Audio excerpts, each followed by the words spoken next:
So thank you, Dr. Fadhil, from TM Malaysia to join our meeting today about our project, team projects with the provided by European conditions for higher education of future leader. Yeah.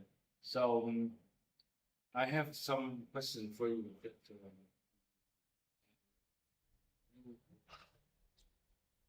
and the first is related with our training for the trainer. Today we have how can you sure that the trainer, the visual trainer, can with the new skin infection today is part. Yeah, to be. The TOT1 that we developed today in Unhas Makassar, it is important for us to start something on the training for educators that exactly will equip them a kind of skill, understand the recent competencies, and also what's the elements that we have to equip for the next level in terms of the green leaders. Because it is easy for us right now, the assessments, we can find it in any kind of instruments of educations, but the most important thing is to make sure that we are being trained properly. So that the TOT1 is developed by our partners from several countries, and this will bring another opportunity for young leaders as well as for the green and sustainability education works. So I think that will be benefits in future. Yes. Okay. Thank you. And the second question is, can you give the examine by the relationship between the trainer facilitator and technique and the student central learning outcomes? Yeah, because by today, recent goals, we focus mainly self-learner. It means that they have to get some things from the pre-recorded versions or the documents, but we actually asking the educators to be equipped themselves with another skill, like how to utilize the green competencies in the new era, the new millennium, especially how to do and develop in the technical aspects, the humanities, the education's balance in terms of technicals and also the hospitalities, as well as other aspects that we have to embed in our curriculum. For the educator, means that who actually develop the curriculum with, afterwards, they are not only depend to the traditional methods, just convey the message. No, we have to learn some self-reflex, do some kind of activity of enhancements, do these kind of reflections activities by not only the student itself, but also supposed to other peer reviews from the industry experts and the others, people they can develop all together. So this is exactly the place when we are doing the TOT, because we need everyone to contribute our module. All right, thank you. So, one small question for you, Zach. Do you think our projects, the learning cycle to a real classroom, it's our training scenario predict its impact on learning, and then could you identify potential barriers to the learning transfer in the model of the project? Yeah. And the module. Yeah. The modules that afterwards, when we develop, it is important for everyone to be as the online versions, documented one, printed versions, and also that will be duplicated to other new skills, not only in the designated for Tune members, but also we go for others platforms like maybe micro credential activities. But the most important things by now, we are not on focus on the classroom aspects. We are going for the classroom, living laboratory, for example, open lab. So means that when we develop this type of skill, so the learners, teachers, educators, they have to self-learn by themselves, going for some projects based, some capstone activities, and the other skills that they need to equip in that kind of platform. That's number one. Number two, we are going to revamp our curriculum, because the curriculum by now is only giving a kind of credits. But after maybe in future we can go for transfer credit, being cross ASEAN from Malaysia to Vietnam, Vietnam to Indonesia, something like that. So we can create that kind of things. Number 4 is about the module itself. So the module is not coming from one country. It can be developed in terms of the consortium. So this we call it as a regional classroom. Yeah. So it means that it can comply and make it a kind of benefits, not only for certain groups or certain teachers or educators, but also across sector in terms of the sustainability. Maybe we are not only talking about environment, we are talking about the management, we are talking about the business, finance, and everything. Okay, one more question for you that will be related with AI. Because you know that AI now is more popular for most people, especially for the student. It can utilize AI very much and very fast. They can answer the question, very difficult question in 1 minute. At you and me, maybe it'll take a long time in 1 day or something. So do you think and give us some suggestion of AI today?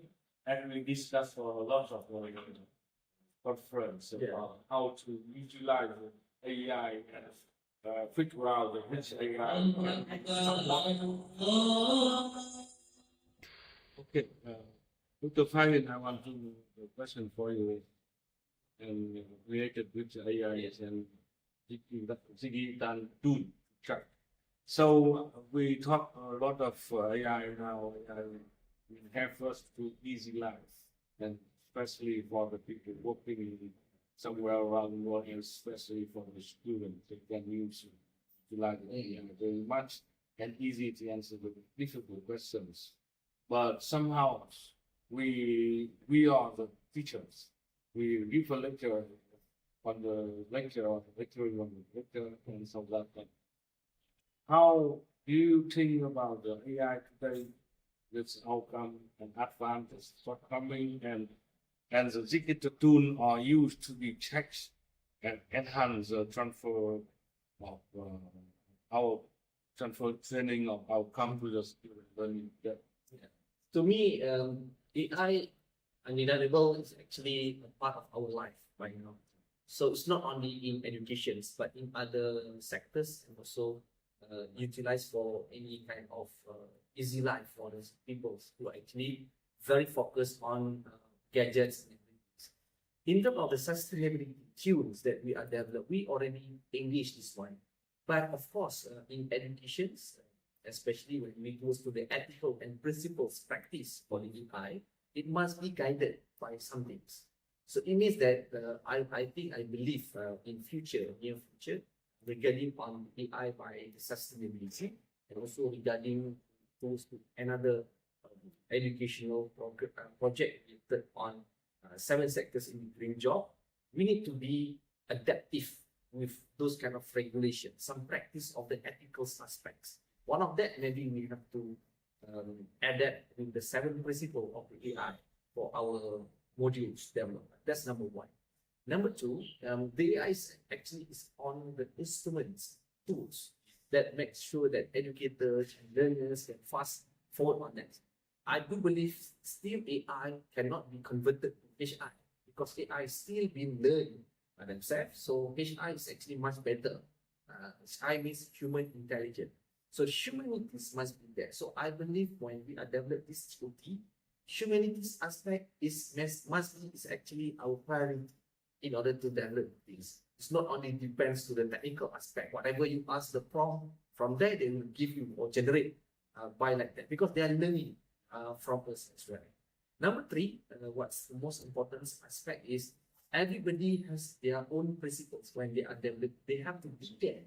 So I'm using generative AI for 20% or 30% in my module, so nobody's actually very, because you already declare, make it a kind of disclaimer.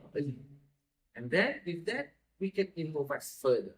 So means that every time we are utilizing AI, it's only for the instrumentations. It's not for replacing the human being.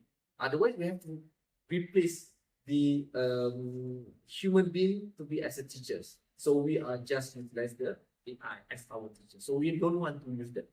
So we have to make sure that this can complement each other. And give them at your lecture in university and a professor in your faculty. Do you have some suggestions that one student or one college use how much, how many percent of the AI you can accept or not accept? Yeah. Actually, not in future. By now, the abusing of the AI is everywhere. So how we develop our own guidelines. Yes. So if it must have their own policy, academic policy in terms of AI, it must be endorsed by the top management. So how much that we have to do? If as a personal individual, I can say that maybe 20% or 10% I accept. But overall, maybe it is too low. So maybe we have to accept 50%. Why 50%? Because doing another 50% but accumulate. Means it's good for the student, not burden them in terms of load or abilities. And also we are not burden the teachers or educators when we are delivering a very high quality of education. I think it must be guided by proper policy and guidelines for the university. And we should track the people around their behavior. Yeah. Regarding on the AI and the track their work. Yeah. So if some colleagues on the student use over the registration level, how can you teach them or how can you advise them to good or not good way? Yeah. We use AI for good, utilize their job. Yeah. In reality, not only the student generate if the AI utilize well, also the educators. So when we found out that the students already abuse over that kind of usage, what we can do is because they must bring some procedure, SOP. So maybe you have to submit, or maybe you have to do some kind of justification why you are doing that thing. So we are referring to that kind of mechanisms. But the most important thing is to keep at the beginning why we are actually limiting the AI generated in your system, in your, like for example, when we develop this module for the sustainability, because it is for our own good. If you generate everything, so it's not true enough because it's not being translated to the real application or real life. Sustainability need to enhance the planetary health. So it must be on very based on the nature. So it means that in back, whatever you prepare, maybe it's not suitable for the actual. So that's what I'm trying to do with the students. Okay, thank you very much for the time and hope that in the future we have voicing well in the project and as well as we give a very good lecture on the class and we are very aware of the AI technology. Thank you, Fadhil, for your Spending time for our Great. day. Very nice. Thank you. Okay.